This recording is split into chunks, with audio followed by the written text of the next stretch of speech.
Hey, what's up, everybody? Welcome back, Sober Experience.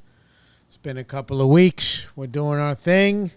Sorry for the delay. Shout out to my cousin Selena, who gave me a little nudge and was like, hey, it's been 3 weeks since you dropped something, so make sure you get after it. I was like, all right, you got it. I've just been really, I've been a little bit overwhelmed. It's okay. I'm going to work on my consistency. And that's it. No excuses.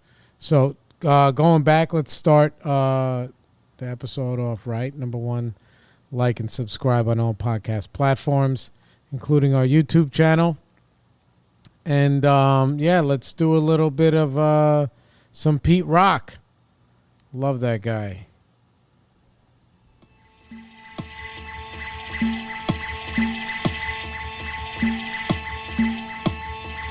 Yep.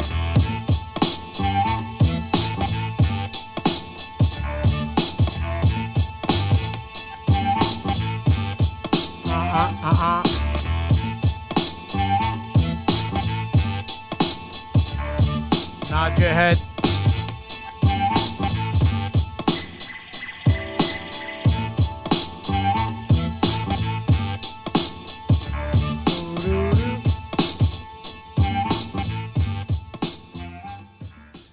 Yeah, man, we're back. We hope you guys are doing well. Thank you for all the support. Shout out to all my family and friends who are in the fight. I've been having these like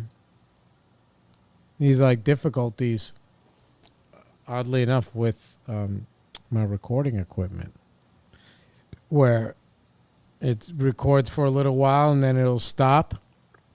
And I won't notice it, and I'm like, fuck. And then I got to restart it, and then when I upload it, it gets a little bit fucking crazy.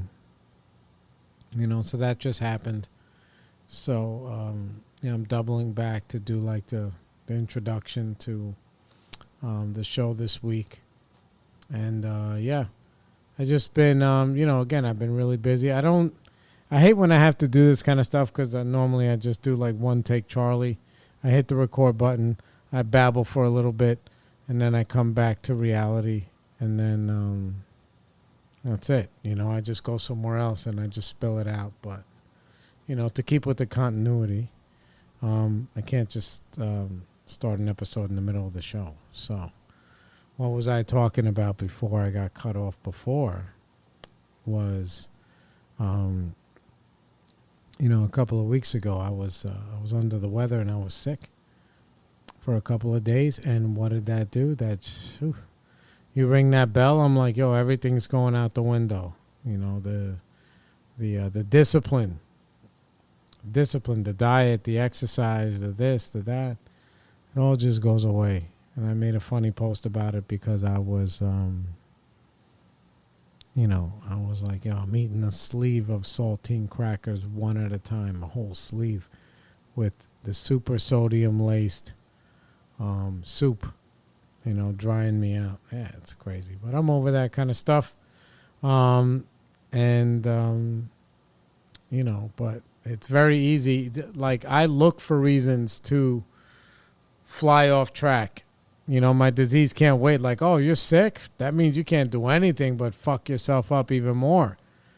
And that's what it means. So whether it's dealing with food stuff or anything else, it's just it's a slippery slope.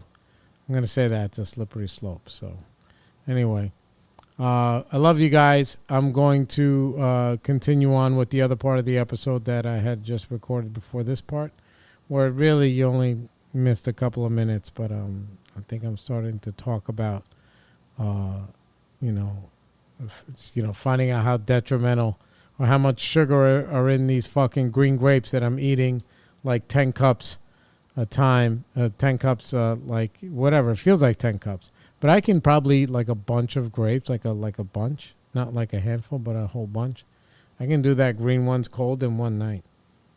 And then you wonder why the gym ain't working. So, all right, we're going to move on. Here we go. Okay, we're back. I don't know what happened there. Man, this something's up with my SD cards. Anyway, so what I was saying is that like grapes are high in sugar. I've been munching on these fucking grapes at night, which I also got to stop. So the other thing I was thinking about, I ended up going into the city and got like the step working guide from one of these 12 steps programs, right? From NA. And it looks, and I listen to this stuff all the time. And I just thought it was like really interesting. So I figured I'd read some of it with you guys, and maybe answer these questions a little bit at a time. Kind of like, do a little flavor savers, whatever it's called. Let me see. Okay. Well, I'll just start in the beginning. That way it's not that crazy. Okay. A first of anything is a beginning, and so it is with the steps. The steps are the best, by the way. The first step is the beginning of the recovery process. A healing starts here. We can't go any further until we've worked this step. Some members feel their way through the first step by intuition. Others chose to work step one in a more systematic fashion. Our reasons for formally working step one will vary from member to member. It may just be that we're new to recovery and we just fought and lost an exhausting battle with drugs. It may be that we've been around a while abstinent from drugs, but we've discovered that our disease has become active in other areas of our lives, forcing us to face our powerlessness and our unmanageability of our lives once again. So that just basically means like you can stop drinking and doing drugs or gambling or whatever, and that kind of addict behavior will show up somewhere else, whether it's with women, whether it's with food, any kind of destructive thing. Even if it's masqueraded as something constructive, like going to the gym or becoming a workaholic, whatever, it's still destructive in nature if it's taking away from your life.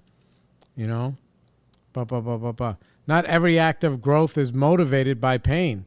It may just be time to cycle through the steps again, thus beginning the next stage of our never-ending journey of recovery. Some of us find a measure of comfort in realizing that a disease, quote unquote, is not a moral failing, a disease, not a moral failing has caused us to reach bottom. Okay? Others don't really care what the cause has been. We just want out. Yeah, you want out of that torture, that fucking mental cycle of me doing the same thing the same way over and over again and really just like hurting myself in some way. I've been to a lot of meetings lately where they've been talking about bulimia and self-harm and all other kind of stuff. And it's like very eye-opening, Whatever the case, it's time to do some step work. To engage in some concrete activity that will help us find the freedom from our addiction, whatever shape it is currently taking. Our hope is to internalize the principles of step one, to deepen our surrender, to make the principles of acceptance, humility, willingness, honesty, and open-mindedness the fundamental part of who we are. Yeah, that's very powerful stuff. First, we must arrive at the point of surrender. There are many different ways to do this. For some of us, the road we traveled getting to the first step was more than enough to convince us that unconditional surrender was our only option. Others of us start this process even though we're not entirely convinced that we're addicts and that we're really hit bottom. This could show up again in any form of your life. People that I'm close with, they're in unhealthy relationships, even with other people, platonic or not. And I'm watching it from the outside and I'm like, Jesus Christ, man. Like, I watch it with like identification, not with like I'm speaking from some kind of like moral high ground, Where are we? Only in working the first step do we come to realize that we are addicts and that we've hit bottom and that we must surrender. So before we begin the first step, we must become abstinent, whatever it takes. If we're new to NA, and our first step is primarily about looking at the effects of drug addiction has in our lives, we need to get clean. If we've been clean for a while and our first step is about powerlessness over some other behavior that's made our lives unmanageable, we need to find a way to stop the behavior so that our surrender isn't clouded by continuing acting out. And it's also pretty moving stuff. Yeah. And why do you think I even have this show? I'm over here telling on myself on an almost weekly basis, minus when I go on these deep fucking vacations or whatever, when I slide off the reservation for a week. But, you know, who knows? Maybe the next couple of weeks we're just going to go through this stuff together. I think it's a good idea. Maybe it's helpful. Maybe it's not. It's definitely going to be helping me. So I'm just going to keep that in mind. All right. The disease of addiction, you know, this is like a lot of stuff. So whatever. It's not all going to happen in one day. But give us food for thought for the next thing. All right. Next paragraph. The disease of addiction. What makes us addicts is a disease of addiction. Not drugs, not our behavior, but our disease. There's something within us that makes us unable to control or use drugs. That same something, quote unquote, also makes us prone to obsession and compulsion in other areas of our lives. How can we tell when our disease is active? Question mark. When we become trapped in obsessive, compulsive, self-centered routines, endless loops that lead nowhere but physical, mental, spiritual, and emotional decay. I know there's a lot of regular civilians that can identify with that, you know? Yeah, okay, so here's some of the questions. What does the disease of addiction mean to me? What it means is, to me, basically, is what it just described, is that I have a tendency to become addicted in some way to anything. It doesn't matter what it is.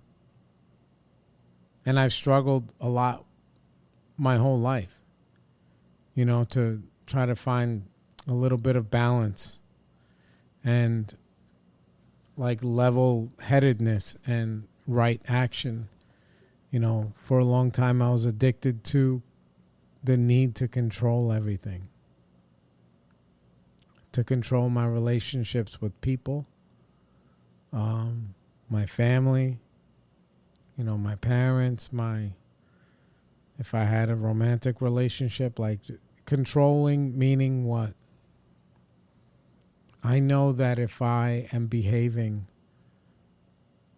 in a way, in a dishonest and disingenuous way, that's my attempt of trying to control the situation. And I spent most of my life doing that. And if I'm not careful, it's obviously always on the menu. I can fall into those traps where I'm lying. Even white lies are still lies, you know?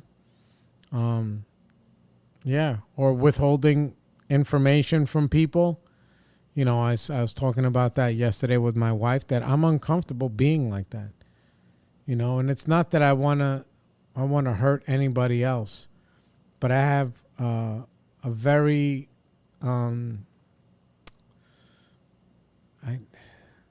I have a gravitational thing that really, you know, pulls me to really not be fair to myself. Meaning that some of the relationships in my life are one-way traffic.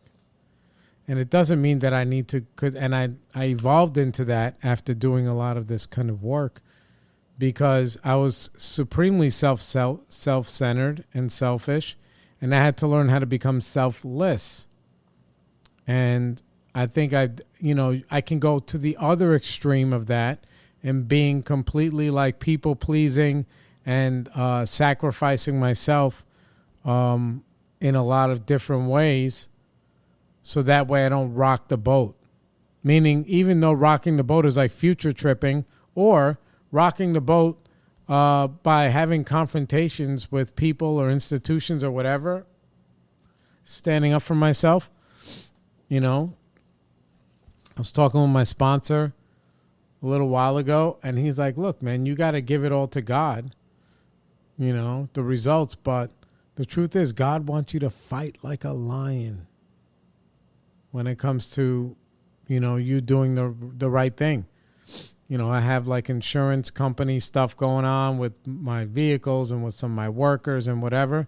And I'm like, yeah, I can't just give it all to God. He's like, no, you can. But you have to fight like a lion. Just don't accept what these people say or whatever they do. Like, you fucking go for it, Because when I don't do that, I can hide being lazy behind I'm giving everything to God, and this is just the way it's supposed to be. Well, it's fucking fucked up. Anyway, so that's, it's a little bit of an elaboration. What does the disease of addiction mean to me? That I have to train myself to not want to hide from the world. And the way that I hide from the world is only in destructive ways. What's the next question? Has my disease been active recently, and in what way? Yeah, my disease has been active. It's always active. It's always active. And I just explained a little bit about what I'm going through now, where, I have to have hard conversations and with myself and with people. It's not easy for me to stand up for myself without being like some kind of, aggressive, animal. I don't even like to say the word animal. But without being like, I can't be like either 0 or 100. I have to be at like 30. But like, hey, look, this ain't working for me. And if we don't change, then it's not going to work out. Whether, again, it's an institution like fucking Geico or, one of my workers or, anything. Like, I have to be willing to stand up for myself in a constructive way. So that's the way that and I've been hiding from doing that for long enough that I have like a bunch of these little fires that are going on everywhere because I've been too appeasing in some ways and then not loving and respecting myself in other ways. Okay, what is it like when I'm obsessed with something? Does my thinking follow a pattern? Describe. What is it like when I'm obsessed with something? I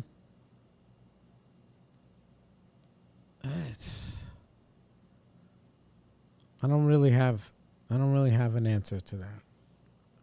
It feels uncomfortable to be, I've been working on this kind of stuff long enough to know that, know what happens? I feel like this when I get obsessed with something. Like when I get obsessed with anything, it's normally because I'm running from something else.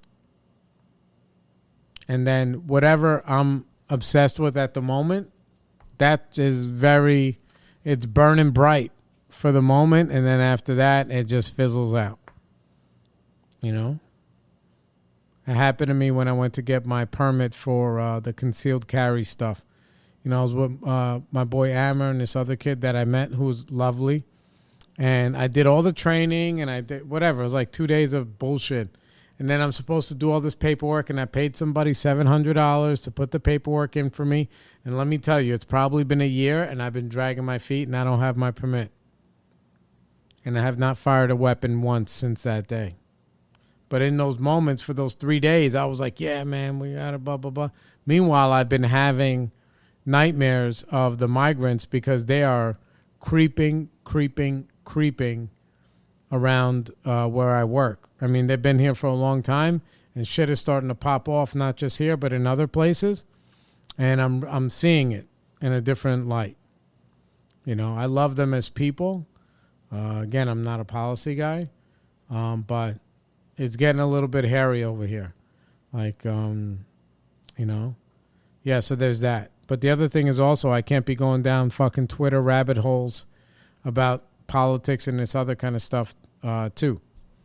So that kind of obsessive thinking, or whatever, obsessive behavior, and I'm wondering why I can't sleep good at night. Because it, goes from, those kind of videos on Twitter to then I'm watching fucking fight videos. Next thing you know, next day I'm going to turn on the fucking porn, which I've been off of for like a long time, Yeah. And then none of that. And then then I feel like shit about myself when I'm in that loop. And that's what addiction does to me.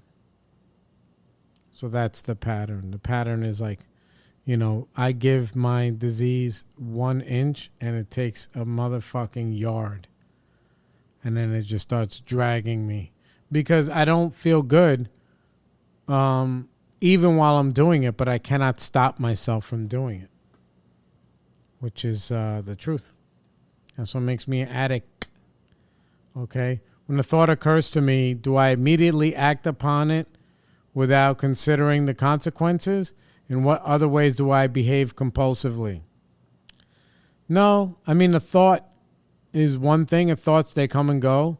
A feeling will have me act impulsively. Like I'll be feeling uncomfortable, maybe because some of the stuff is going right. And then I need to just, sabotage myself in one way. It's not even a thought. It's just like, oh, well, I'm doing this 95% good. Then I can fuck off over here, Yeah, so it's not even a thought. It really is my feelings. The thoughts come like, oh, just a little bit of deviance will, I don't even know if that's a word, will make you feel better. And then all it does is just make me feel worse. The consequences that I don't get in any trouble except with myself. That like, okay, you just gave another piece of your, another like $5 chip to your fucking disease with your integrity and things that your positivity. You just donated. You made a deposit. Okay. How does my self-centered part of my disease affect my life and the lives of those around me? I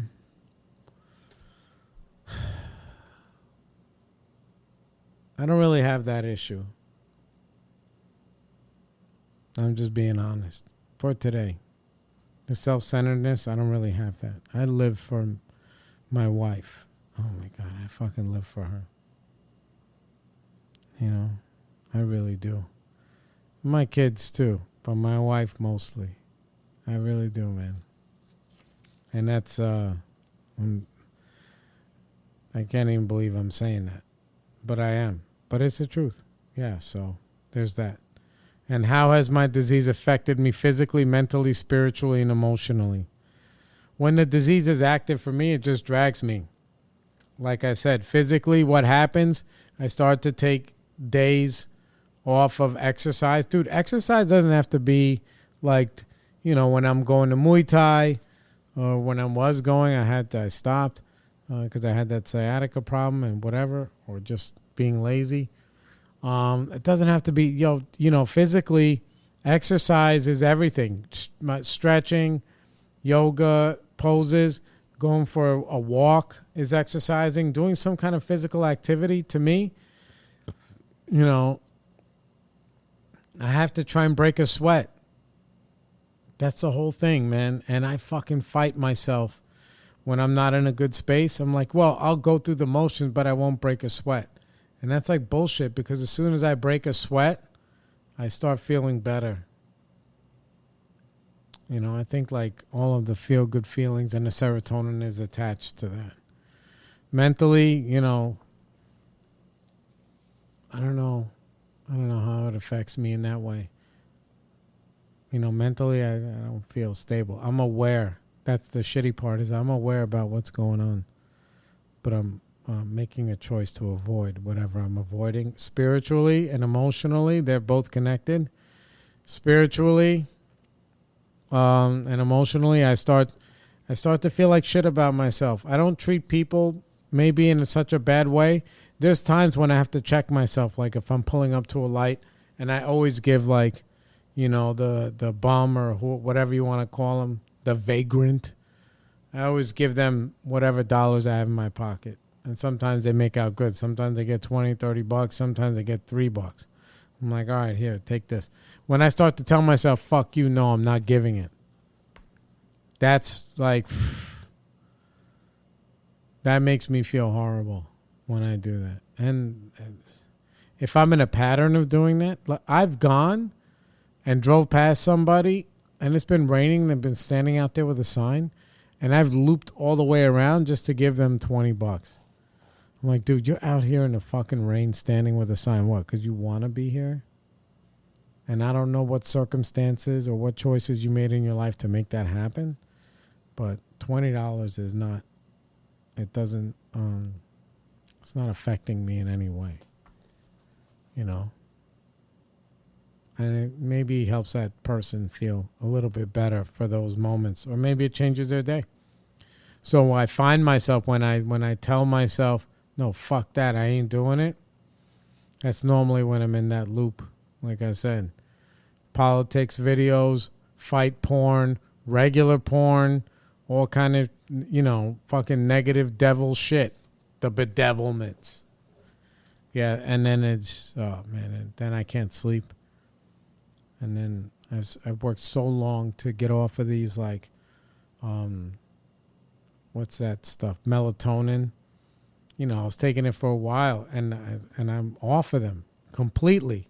Like, my wife looks at me like, how do you go from taking 30 milligrams of melatonin every night, or maybe one or 2 or 3 over-the-counter sleeping pills? How do you go from that to taking none? And then finding your way to sleep good and just be tired at the end of the day and just close your eyes and go to sleep. And it's like, dude, when I'm living the right kind of life and being the right kind of person, human that I want to be, dog, I sleep like a fucking baby. Like a champ, When I'm not, my brain has space to fucking ruminate because I've been feeding it all kind of bullshit. Okay. Next part. We'll be done here in a couple minutes, pal. Our addiction can manifest itself in a variety of ways. When we first come to NA, our problem will, of course, be drugs. Later on, we may find out that addiction is wreaking havoc in our lives in a number of ways. What is the specific way in which my addiction has been manifesting itself the most recently? The most. There's not one area more severe than the other. I've been doing a little bit of self-pity. And, yeah. And really, again, well, it's manifesting. No, it's been manifesting. And what I'm confronting is, again, the thing I was talking to you guys about as far as like being more fair to myself and standing up for myself in that way without trying to bully or be dishonest with other people, being more honest with myself about how I feel regarding situations. Yeah. Okay. Have I been obsessed with a person, place, or thing? No. Obsessed? No. For a few days, I went down like the RFK, Kamala Harris, like political shit. I'm like, dude, all that needs to just go away. I'm a lot happier without knowing more than peripheral. When I stay peripheral, and I'm just like, listen, they're all fucking dirtbags, they're all scumbags, none of them are our friends, I feel better. And it allows me to do the rest of my life and my work on this earth serving the Lord in a much more productive way. How else have I been affected mentally, physically, spiritually, and emotionally by this obsession? Yeah, we're going to stop there. But, yeah, how else have I been effective? All that stuff drains me. Maybe that's also why I'm a little bit sluggish, And again, I'm taking those that blood work tomorrow for the testosterone shit. Maybe that's going to help me. I don't like to surrender to If my shit is low, then okay. But if it's not, then I'm going to have to just work on it because I don't like to take things outside of myself. If I can avoid it, this is part of my disease. Part of that first step is reaching for things that are outside of myself in order to make me feel better. Yeah, when I'm doing that, dog, that's fucking addict behavior. You know, that's alcoholic behavior 101. I call it unearned serotonin. You get a little bump that'll hold you for the next 8 minutes. You get another little bump in whatever way you get your bumps. You know? So, yeah. I'm actually looking forward to working through this stuff with you guys. And I'm going to be committed. Like, that's what we're going to do. I don't know if I got to get on here and babble every week. Who the fuck wants to hear that all the time? You know? But I think this is all pretty constructive. And maybe it'll help you guys out. So, like and subscribe on all podcast platforms. Don't forget our YouTube channel, The Sober Experience. And, you know, it's Labor Day. And we're out here putting in that work. Love you guys. Peace.